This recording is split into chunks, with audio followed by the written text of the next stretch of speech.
بسم الله الحمد لله والصلاة والسلام على أشرف الأنبياء والمرسلين سيدنا محمد وعلى آله وصحبه أجمعين ضمانتين وسلامتهين أرمها الدستور كأنيق وحانوك لقاضي لبو قيبنا وفرسمو قيبنا وسياسة مركو قوريس لنا فرسمة Soomaaliya waxay leedahay aqoon-yahano ku filan inay ka soo shaqeeyaan dib haddaan u noqonno 2004 oo axdiga la ansixiyey xukuumaddii ugu horreysay ayaa loo xil saaray maadaama laga guuray dowladdii dhexe oo loo guuray dowlad federaal ah in la diyaariyo dastuur federaal ah markaan ka soo bilowno marka 2004 iyo hadda aan joogno 2020ka 16 sano waxaan ku mashquulsanahay 140 iyo waxaan u malaynayaa 3 qodob 16 sano farsamo ahaan dastuurka waxaa la dhammaystiray 80% waa la dhammaystiray labada guddiga isku dhafka baarlamaanka iyo guddiga madax banaan ee dib u eegista hirgelinta dastuurka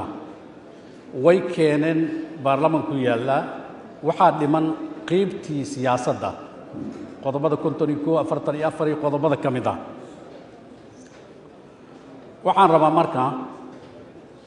dhowr qodob meesha ku jirta oo muhiim ah in la xuso horta dastuurku wuxuu abuurayaa maxkamaddii dastuuriga ahayd oo aniga aragtidayda dadka qaar madaxda qaar laga yaabaa aragti kale inay ka leeyihiin oo ah hadda waxaa la ansixiyey golihii adeega garsoorka oo soo magacaabi lahaa guddoomiyihii maxkamadda dastuurka qodobka afaraad markaa akhrisaan wuxuu ka hadlayaa sareynta dastuurka wuxuu dhahayaa dastuurka jamhuuriyadda federaalka Soomaaliya waa sharciga ugu sareeya dalka asaga ayay xukuumaddu u hoggaansamaysaa wuxuuna hagayaa go'aanada siyaasadeed dowladda go'aano siyaasadeed gaaraysaa faqradda labaad qodobkaas wuxuu leeyahay sharci kasta ama tallaabo kasta oo maamul oo ka hor imaanaysa dastuurka waxaa burin kara maxkamadda dastuurka marka haddii ay rabaan madaxdii Soomaaliyeed yani wixii ay qoraan ama wixii ay ku hadlaan inaan la burin dastuurka marka inaan la dhammaystirin way because wuxuu abuurayaa maxkamaddii dastuuriga dhinaca kale dastuurka waa la socotaan guddiyaha ku jiray guddiyada madax bannaan waxaa ka mid ahaa guddigii la dagaalanka musuqmaasuqa sheekadu hadday noqoto wixii carabta ay dhihi jirtay yuctiika min tarafi lisaanin xalaawatan wayaruuqu minka kama taruuqu thaclab oo qofka markuu wax kuu sheegayana carabkiisii aa ka dhadhansanaysid malab laakiin waxaa ku jira ay yihiin khiyaano ay yihiin guddiga la dagaalanka musuqmaasuqa 16 sano kadib baarlamaanka hadduu ansixiyey oo muddadiisii dhammaanaysa aan u soo noqonno guddiga madax bannaan ee doorashooyinka qaranka guddiga madax bannaan ee doorashooyinka qaranka waxaa loogu talagalay 4 sanaba mar doorasho inay qabtaan si doorashadu ay u noqoto mid dadka oo dhan ay u siman yihiin laguna kalsoonaan karo waxaad dareemaysaan juhdi fara badan waxaan ku bixinay in doorashada 2021 ay noqoto doorasho qof iyo cod ah haddii ay noqon weysana doorasho u dhawaata qof iyo cod waa lagu guulaystay markhaatiya ka tihiin markii ugu dambaysay waxaan idin sheegayaa in guddiga madax bannaan ee doorashooyinka qaranka baarlamanka inay yimaadaan dad mas'uuliina ay ka dagaalameen inayna soo hor istaagin baarlamanka guddiga madax bannaan doorashooyinka qaranka guddoomiyihiisii baarlamankuu yimid wuxuu sheegay waa la socotaan guddiga wuxuu ku xusan yahay dastuurka waa guddi baarlamanka hoos taga oo warbixinna u gudbiya shuruucdii lagu xukumi lahaa ee caddahay marna qalad aan geli karin lala xisaabtami karo xaliimo waxay soo jeedisay waxay tidhi guddoomiyaha guddiga waxay tidhi doorashada shuruucdii waa la dhammaystiray sharcigii casaabta siyaasadeed waa la dhammaystiray sharcigii kaloo doorashooyinku waa la dhammaystiray waxaan qaban karnaa doorasho qof iyo cod ah bisha maars ama waxaan qaban karnaa bishii siddeedaad maars waa qaban karnaa qodob ka mid ah qodobada doorashada ku qoran haddii la beddelo maars waxaan qaban karnaa doorashadan nooco kale oo biometriga ah oo registrationka kaas haddaa rabtaan waxaan qaban karnaa agost waxaa la yidhi laguma kalsoonaan karo doorasho oo guddiga madax bannaan ee doorashooyinka qaranka ay qabteen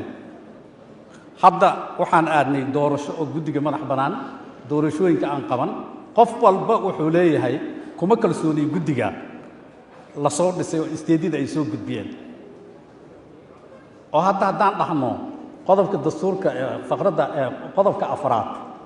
oo faqradda labaatadda aan ka sheekaynay wax kasta oo khilaafsan dastuurkan maadaama dastuurku uu yahay sharciga ugu sareeya dalka wax kastoo khilaafsan dastuurka baatil way haddaan dhahno waa qodob dastuuri ah oo meesha ku qoran lama dhihi karo because maxkamaddii dastuuriga ma hayno ma ogiyo dad muwaatiniintii ka mid ahna dacweyn lahaa waxay dhihi lahaayeen qodobkan dastuuriga ah baarlamanka uu sameeyey waana la socotaan maxkamadda dastuurka ayaa fasiraysa dastuurka qodobada sida ay u qoran yihiin maaha waxaa loogu talagalay maxkamadda dastuurka inay fasirto dadka qaar waxay ku tilmaamayaan qodobada qaar oo dastuurka inay isdhexyaacsan yihiin isma dhexyaacsana hay-addii fasiri lahayd ayaa ka maqan haddii hay-addii iska lahayd la siiyo dastuurka sida uu yahay ay u fasiri lahaayeen arrinta dastuurka halkaasaan uga gudbaya oo ah dastuurku wuxuu u xayiran yahay arrimo siyaasadeed waxaan leeyahay dastuurkan waxaa lagu hirgelin karaa kow dowlad goboleedyada ama dowladaha xubinta ka ah dowladda goboleedyada xurmadooda iyo yacni ka qaybgalkooda in la ixtiraamo oo qiib weyn ay ka qaataan because dastuurkan markaan ka hadlayno federalismka waa qaybsi awoodda la qaybinayo santarkiiyaan ka soo tagnay awoodiyaan qaybinnay maadaama la qaybiyey waa in maadaama awooddii la qaybiyey oo dhinacii siyaasadda dhinacii dhaqaalaha iyo dhinac walba ay xaq u leeyihiin inay xuquuqdooda wixii kaga jiray dowladda dhexe ay qaataan go'aanada la qaadanayna qiib ay ka yihiin marka haddaan la siinin doorkii ay lahaayeen weligiis dastuurkan ma dhammaystirmaayo marka waxaan qabaa dhinaca siyaasadda si loo dhammaystiro ha la siiyo maxaa la yidhaahdaa doorkii ay lahaayeen dowlad goboleedyada xubnaha ka ah dowladda federaalka arrinta kale oo ku saabsan amniga maadaama wasiirkii hore oo gaashaandhigga aan ahaa inkastoo 6 bilood keliya aan ahaa amniga ciidamada qalabka sida waa taqaanaane soomaaliya waxay ka mid ahayd dowladaha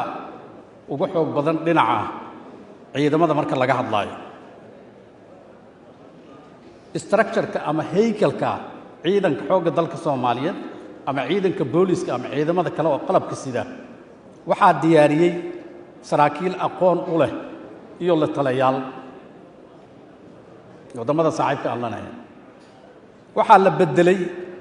qaab dhismeedkii ciidamada qalabka sida oo la yaqiinay waa la bedelay waxaana haysta wax la yiraahdo idaa kathura tubaaq fasada almaraq ilaan ninka sukshinka markuu galo xoogaa cusbaa uu ku daro mid xawaaji ku daro fasada almaraq yani kookiyaasha markay bataan waxaa dhadhan beelaya maraqa ciidamada muhiimadda waxaa waaye tusaale aan ka soo qaadna maanta xerooyinkii ciidankaas oo magaalada socda xerooyin la tirin karo oo 1 iyo 2 iyo 3 iyo 4 iyo 5 iyo 6 la dhigi karo oo ciidamadu intay tagaan hubkoodii ay ku xareeyaan ayagoo hubkii xareeyay ka soo baxaya aaday u yiriin oo ciidan intuu tago xiridiisii hubkii xareyn kara ma jiro dhinaca darajooyinka aan ka soo qaadno darajooyinka ciidanka waxaa la arki jiray ciidanka wuxuu isku xukumaa garaadaha haddii garaadaha laga soo tagana isyaannimo isku xukumaa maanta waxaan taagannahay ayadoo nin generaala jid ka socda nin 3 aliflo oo dhulka fadhiya inuusan u istaagin oo salaamin because jaraarkiyadii militariga ama kala dambayntii lama barin ciidanka waxaa la sameeyey qaarkood waxaa lagu soo tababaray magaalo hebel qaarkood waxaa lagu soo tababaray magaalo hebel qaarkood magaalo hebel waddamadii oo dhan oo ciidamadood halkaan joogeen ciidamadii tababarkooda yani ciidan isku tababar ama ah qaara sidii waxay u gaardinayaan dowladaha qaar saas oo kale marka ciidan is haysta oo structure-kii loogu talagalay leh kala dambayntii leh mar haddii generaalkii uusan 3 alifla amar siin karin ciidanka sheegay sidoo guulaysanaya maxay tahay waxaa laga yaabaa mararka qaar ciidanka marka howlgal loo diro meel loogu talagalay unug inay gasho ama koox ay gasho in loo diro urur ciidanka asaab islaaynayo ama technicaday ka soo cararayaan marka waxaan qabaa runtii dowladda federaalka iyo dowlad goboleedyada dib inay isugu noqdaan annaga mararka qaar waxaana loo keenaa barnaamijyo oo la leeyahay hal la fuliyo ilama aha mararka qaar in waxaa fiican taariikhdaanada dib ugu noqonno aan fiirino waxaan ahaan jirnay meeshaasaan ku nimid waay dib aan ugu noqonnay marka ciidanku waxaan qabaa ciidanku waa dhisan yahay wuu joogaa laakiin wuxuu u baahan yahay dib u habeen xoog badan u baahan yahay ta kale waxaa arki jirteen ciidanka qabiil in laga saaro oo saraakiil inta loo diro ay kala hadlaan oo ay yiraahdaan askariga kugu xiga kana walaalka markaa dhimanaysa maanta ilaa ma aha in ciidanka saa u fikirayo tan ciidankana dhinacaasaan ku gaabina waa ku dheeraaday saaxiibkeen ku wareejin aad u mahadsantiin